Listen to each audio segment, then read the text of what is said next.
Hey everyone, Andrew here, bringing you another video review. And today we're going to be doing my comic load for the week. Now, sorry for the not perfectly lit room, although it's not bad lighting. I just got home from work. I'm not feeling 100% there, so I'm going to stay in tonight. I figured I have enough time to do my comic reviews, so I might as well just do them.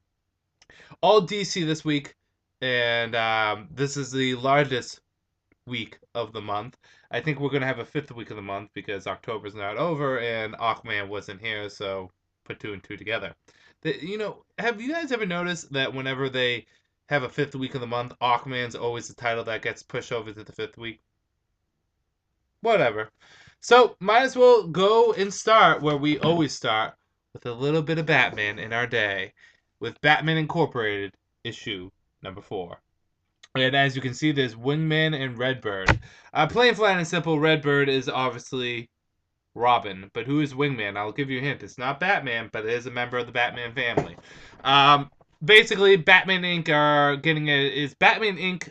versus the League of Assassins. And Merlin's in there, which is surprising. This, I guess, is the first New 52 showing of Merlin. Although, no, that's not true. Merlin showed up in issue 0 of Green Arrow. So there you go. But yes, it's the League of Assassins versus Batman Inc.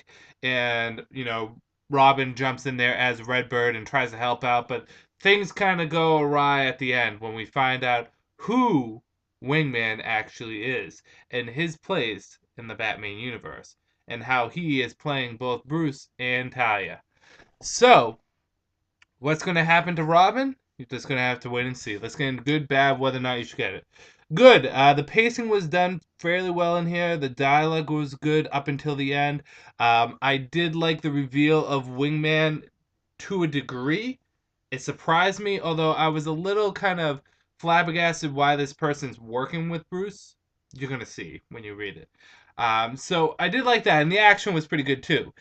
Bad is I felt as though the ending was a little silly. I think Bruce is just playing it, kind of screwing around. He's not being serious with what he does. But at the same time, it feels very out of character for Bruce. And I'll tell you why.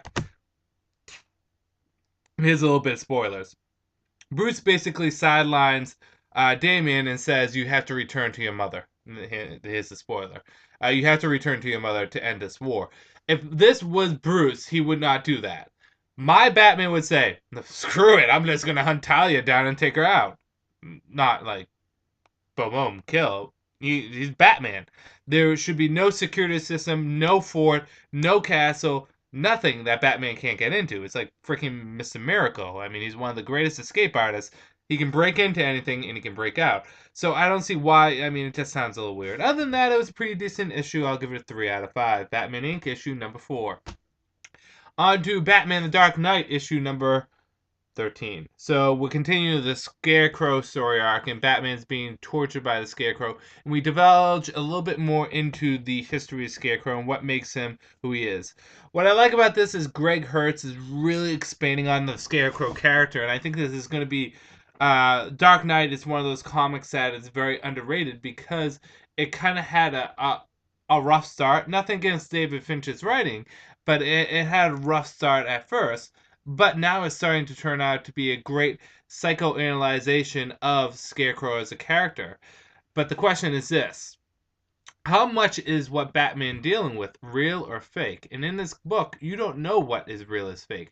It's kind of a little bit of a throwback to the Court of Owls, and you're not knowing what's truly there and what's not. Good, bad, whether or not you should get it. Good, David Finch's art is great. Really, I like the divulging into Scarecrow and the reinterpretation of Scarecrow. The background, I like really not knowing what's real and what's not in this comic. Bad, none. 4.5 out of 5. This was a really good issue. I really did like it. And it ended off on a good note. Talon, issue number 1. So, we're kind of setting the foundation for Talon. And our good friend Calvin, who is Talon, returns to Gotham because he heard the rumors that the Court of Owls were taken out by Batman. And he said, fine, I'm going to go check it out. So he goes back to Gotham, and lo and behold, there is a Talon waiting for him. And he fights and he finds out that although the court was incredibly weakened by Batman, more weakened than they've ever been, they're not gone and they're not out. Calvin meets up with a certain someone, a new character, and makes an alliance with that person to take out the Court of Owls. But is this person to be trusted? And exactly how much of the Court of Owls is left to take out? You're just going to have to read and see. Good, bad, whether or not you should get it. I'm really liking Calvin as a character. The first issue sets up the foundation of what the book will be. It does a very good job of that. Here's our mission statement. This is what we're going to do. Plain, flat, and simple. Gives him a base of operation, gives him an ally, gives him kind of a supporting cast, and gives him a motive. Does a great job of that. The fight scene against the Talon was very nicely done. And it really kind of shows off what Calvin is as a fighter. As he's a great fighter, but he's also an escape artist, and he's a lot about looting and getting away rather than just directly fighting. Although if I have to, he'll take a knife and stab it in your head. I mean, he'll do whatever. Bad, 0. 5 out of 5. Really did enjoy this issue. Really was good. On to Red Lanterns, issue number 13. So the story kind of starts off on this planet with this girl, and it seems almost like medieval times mixed with like the Road Warrior, mixed with like it feels very like Mel Gibson Beyond the Thunderdome kind of ish. And she's being mistreated, she's being abused. She gets away, but her family gets killed, and this woman gets killed, and her rage draws the Red Lanterns there, and of course they go to town on these people that have hurt her. But she does not become a Red Lantern because the battery is being regrown and it hasn't quite hit its maturity. However, do you know what has grown? The Third Army, and it's Red Lanterns versus Third Army, and it is quite a fight. Good, bad, whether or not you should get it. Good. Wow, a Green Lantern title that's actually dealing with the Third Army in a full extent. The one thing I haven't liked about the Third Army so far is we really haven't had anything to do with them. Red Lanterns dedicates a good half of the issue to them. The other comics have dedicated maybe 3 pages. In this, we learned their weaknesses of the Third Army. We learn more about their power. We learn more about their organization. We learn more about how they work. We learn a lot about the Third Army here. We get a good fight scene in here, and we get kind of the ground basis of what the Red Lantern comic is about. It's not about the Red Lanterns being, philosophical and this super smart race of or beings that go out there and solve problems. That they're rage. And I think that's what a lot of people fail to understand about Red Lanterns. It's not about Atrocity that's going around going, chip, chip, Terrio, oh, please, I think we should go out and rage a little on this person. No, it's about Atrocities going, I'm gonna rip your head off! Kind of like the Ultimate Warrior, almost. Actually, Ultimate Warrior would make a great Red Lantern. In saying that, this was a great issue because, 1, it does what Red Lanterns are supposed to do. It does it well. And 2, it gives us a lot about the Third Army. More than I think any Green Lantern comic, including Green Lantern, has given us. So, 4.5 out of 5. Red Lanterns was really good. I saw a lot of reviews online that's giving this like a 2 out of 5. What are you talking about? This is like the best the Red Lanterns have been in a while. Pick it up. It's a good jumping on point for people that haven't picked up Red Lanterns. On to Justice League Dark, issue number 13. So basically ghost? From Zatanna and Constantine's past has shown up, and this ghost is looking for the Book of Magics. Although everyone's looking for the Books of Magic. Not Magic the Gathering, just the Books of Magic. And it brings us to a hard decision that one of the Justice League Dark members have to do, and it brings us to a great character moment between 2 members of the Justice League Dark. And we also get the freaking House of Mysteries and the House of Secrets flying in interdimensional travel, attacking each other like X-Wings. They're just a TIE Defender and a an X-wing just going at each other. Although the TIE Defender would probably win, but space battles with houses, kind of like that guy with the glasses did. I'm serious. Um, I'm not even. This is going to get a 5 out of 5 right away. I'm going to tell you, there's great character moments in this: action, adventure, drama, suspense, and houses having interdimensional space battles. How cool is that? I'm not even kidding, and it's awesome. Justice League Dark has really come to its own and become a great title, and I've enjoyed every little bit of it. Justice League Dark, 5 out of 5. On to I Vampire issue number 13. So last we left off, our good friend Andrew Bennett has absorbed all the vampires in the world and come a little crazy. I mean, that can happen when you absorb all the vampires in the world into your body and take all their powers. And there's his face looks absolutely horrific. I want to see if I can show you it here. It looks almost like Baraka's face, but it just looks really screwed up.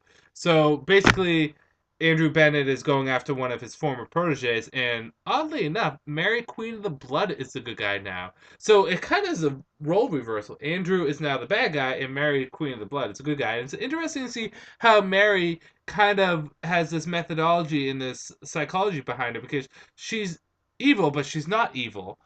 She realizes what she did was because she was a vampire, but she's not a good person. But she doesn't want to help people, but she's helping Andrew because she loves Andrew. It's really kind of a complexity to the character. Um, and it comes to this big climax at the end.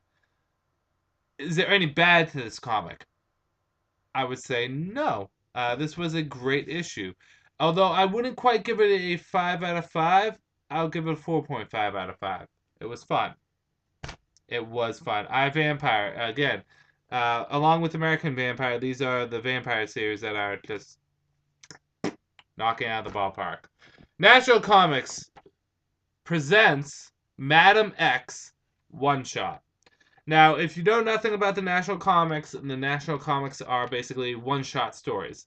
They're large $3.99 stories. This is pretty thick. You're going to get quite a read. I mean, you can't really see how thick it is, but it's pretty thick. You're going to get quite a read out of it. And what the Natural Comics do is they take miscellaneous characters throughout the DC universe and just does a one-shot story on them. So far, we've done Kid Eternity, Looker, Rose and Thorn, and I think that's it. And now we're doing Madam X. I'm not gonna lie, I knew nothing about Madam X going into this. But basically, the deal of this story is she is a fortune teller and she uses tarot cards. And she goes and she needs to solve a murder mystery using the tarot cards, but nothing is quite like it seems.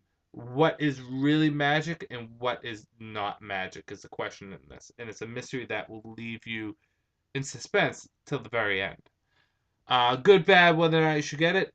Good is I thought the story was very well told. I thought the questioning what was really magic and what was kind of, horseshit was handled very well. And I thought the ending had a great way to leave off on the book. Bad, Madam X isn't really that interesting of a character. I mean, she's okay, but she doesn't make me go, oh, geez, this is like freaking John Constantine or Batman or something.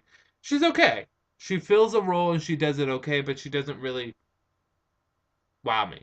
Nor does any of the characters in this, except for who could be considered the antagonist, but I don't know if I would call them an antagonist, because you'll see. On a whole, this was a decent issue. I'll give it a 3 out of 5. I did enjoy reading it. I would recommend it to the people that have maybe a little extra cash on their hands that would want just no strings attached kind of a story, because it was kind of a fun no strings attached story. It isn't the best the National Comics have had, but it's definitely not the worst. I did enjoy it. 3 out of 5. All-Star All-Star Western featuring Jonah Hex goes to Haley's Circus. So this is continuing the Dr. Jekyll, Mr. Hyde kind of story where Jonah Hex, Tallulah Black, and Dr. Arkham are trying to find out about Mr. Hyde or Dr. Jekyll. and they're trying to find exactly where he is and where his little potion is being distributed. And it leads them to Haley Circus, and they have to deal with, well, I'll leave that to your imagination. Just picture clowns with Dr. Jekyll's um, evil serum thingy majiggy. I don't know what it's called. Is it called a serum or a potion? Good. I thought it was a good progression of the story. It was a nice side step for the story too, because it kind of goes into Haley's Circus. As always, the characters are handled well in this, and I thought it left off on a good cliffhanger. Bad, it wasn't necessary to go to Haley's Circus. I feel as though they did it only because it's in Gotham, and it's like, hey, we're in Gotham. Let's do a nice little nod to Gotham again. Haley's Circus. I think they even talk about Metropolis in this a bit.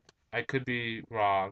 Um, but other than that, it was a decent issue.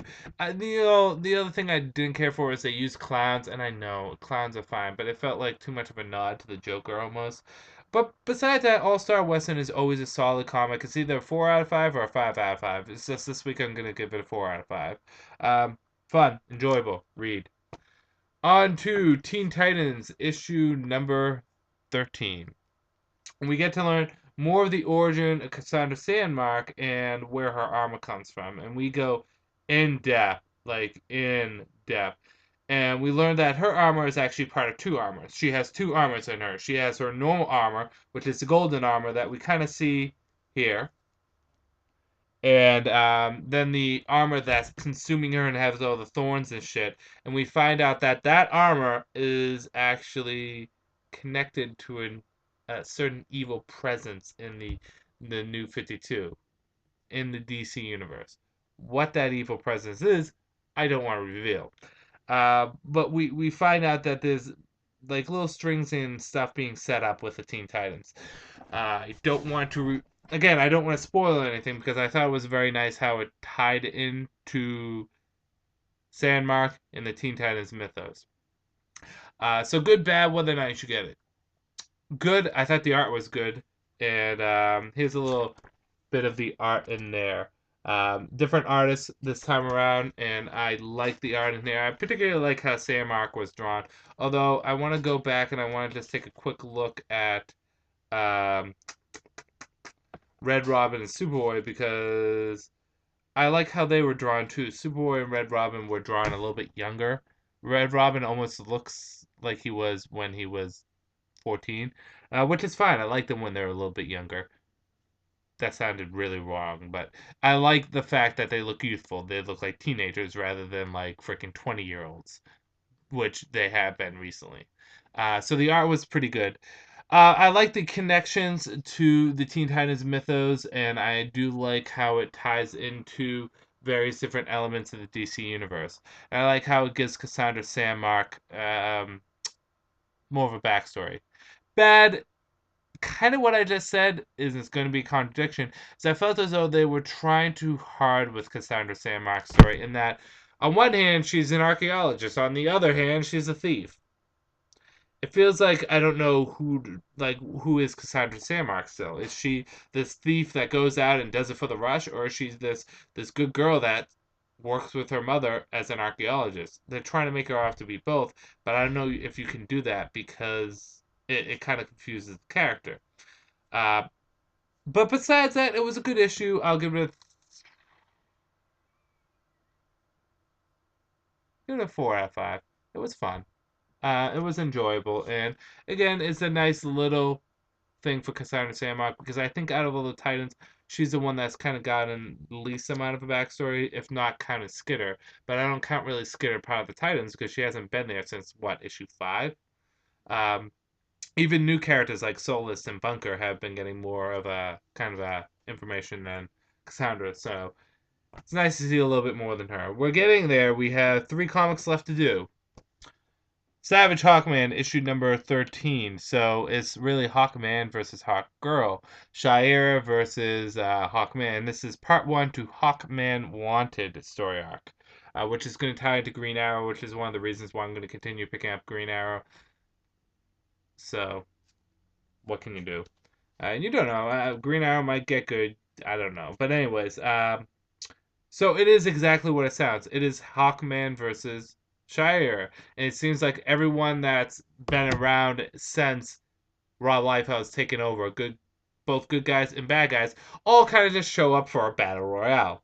Quite literally, everyone from Rob Liefeld's run on Savage Hawkman so far has shown up for a little battle royale with Hawkman.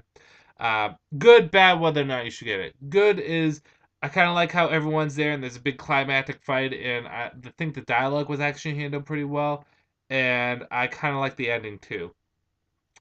Bad, I don't like the fact that Shire is a bad guy. I like Hawkgirl. I like Shire. I like Kendra, but Shire I like a little bit more. And I don't like how she's being portrayed as a bad guy. Hopefully that's something that we can handle. And two, I'm a little confused. Hawkman didn't know he was an alien, but now he does know he's an alien. But when did he find it? I mean, I don't really understand how his backstory is being handled. Unless I missed something in the previous issue, please someone relay this information for me. Hawkman didn't know he was an alien, but now he knows that he's an alien because of what happened in issue 0 when he went onto the ship and he got attacked by Shira, and now he remembers he's an alien. Sorry, I had a phone call that I had to take. It was actually from my boss. So, anyways, on a whole, it was a decent issue. I'm interested to see where the story is, but please, DC, make sure we make Shire a good guy because I love the Hawkman Hawkgirl dynamic. So, anyways, on a whole, 3.5 out of 5. This week we haven't had many bad books. They've all actually been pretty good. On to Flash, issue number 13. So, Grodd has just shown up and he is pissed because he wants Flash's Speed Force. And he feels jealous because for some reason he thought he deserves the Flash's Speed Force. Whatever, but he shows up and he just attacks. So it's Flash and the Rogues teaming up together against Grodd. Just kind of a tag team twist there. And that's basically the thing. It is Flash and the Rogues versus Grodd and his ape army, with a cliffhanger with Grodd and exactly what goes down with him, which I don't want to reveal because that would be asinine to me. So on to the good, the bad, and whether or not you should get it. Good, a lot of action, a lot of fun Flash action, and I do like how the gorillas are kind of getting stronger and they're almost feeding off the Speed Force. But then that goes into the bad because of the cliffhanger. I thought was a little. I don't know. It wasn't bad. It was just it was mad. It didn't shock me. But another good is I thought the characterizations were all hit down pretty well. I particularly like how the rogues try to scurry away, but then they're like, oh no, we can't really get away. Let's just help the Flash. On the whole, Flash 4 out of 5. This is a fun issue. I really do like what they're doing with Grodd and the Rogues in here. So keep it up, guys. Keep it up. And finally, ending it off this week, the comic I think might have spurred the most interest, which would be Superman issue number 13, the official start to Hell on Earth. And, well, not the official start, the prelude, but kind of the official start for Scott Lobdell's run on Superman. So, let's begin. Know those backups that we've been getting all throughout the month of Superman working out with that doctor and stuff like that? That's the start of the issue. A few things happen in this issue. First of all, as we find out some Kryptonian stuff goes on towards the middle of the issue, Superman has a conflict of conscience with the Daily Planet, which kind of puts a wedge between him and his work life. You'll see. Kind of a little wedge between him and Lois happens in this, not related to what happened I just said. And Superman and Supergirl kind of bickers at the end. This is laying down the foundation of Scott Lobdell's Superman. And we'll get into the good and the bad. Good.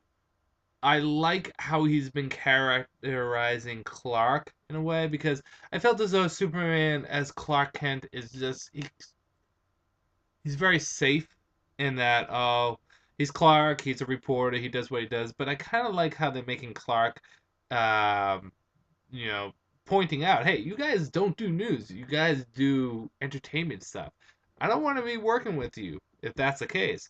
And kind of just standing up for what he believes in. I don't want him to become a blogger, though.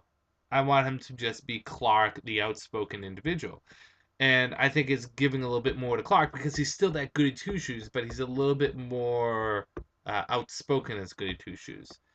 I thought Cat Grant was funny in this, how she's reacted, and I also like how it's setting up the story for Hell on Earth. We get to see what Superman was fighting at the end of Supergirl issue number 13. And Supergirl showing up too. And I think for what Supergirl has been, she's been portrayed pretty nicely in this.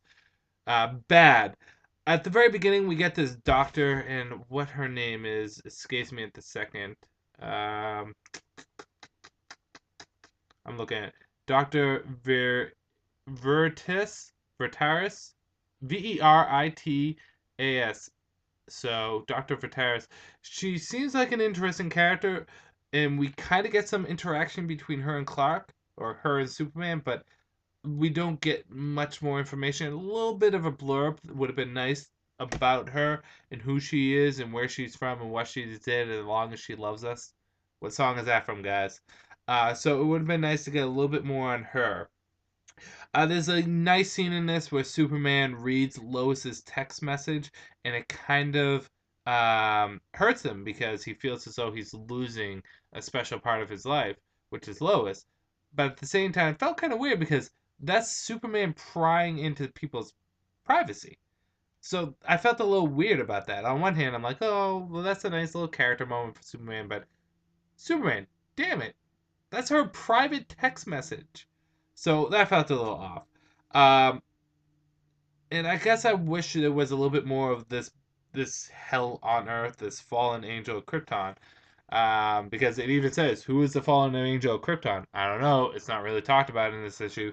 But besides that, I did enjoy this issue, and I think Superman is going in the right direction, creative team wise. So I will give this a 4 out of 5. So with that said, that is the week in comics. Sorry for that brief pause, but hey, work called. I have to answer. But yes, which comic is going to be my Andrew Carter pick of the week? You're just going to have to wait and see. Thank you for your patience on the reviews coming out a little bit later, and I'm going to end this video here. This is Andrew saying, peace out for now.